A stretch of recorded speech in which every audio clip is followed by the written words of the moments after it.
ధర్మము సత్యము ఈ రెండే ఈ జగత్తును నిలిపేది, ఈ జగత్తుకు ఆధారం, ఈ జగత్తుకు సకల శ్రేయస్సును ప్రసాదించేవి.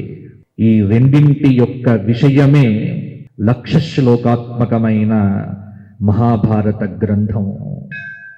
అందుకే పాండవ ఉద్భవం అధర్మాన్ని పోగొట్టటానికే. ఇక్కడ చంద్రుడు జ్యేష్ఠ నక్షత్రంలో ఉన్నప్పుడు, సూర్యుడు తులారాశిలో ఉన్నప్పుడు, పంచమి తిథి రోజున అభిజిత్ లగ్నంలో జన్మించినటువంటి వాడు ధర్మరాజు. చంద్రుడు మఖా నక్షత్రంలో ఉండగా, గురువు సింహరాశిలో ఉండగా, త్రయోదశి తిథిలో మైత్ర అనేటువంటి ముహూర్తంలో భీమసేనుడు ఆవిర్భవించినాడు.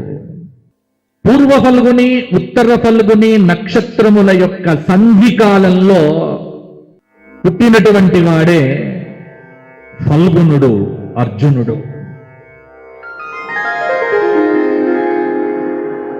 ఇంతవరకు భారతంలో మనకు నక్షత్ర వివరములు తెలుస్తున్నాయి.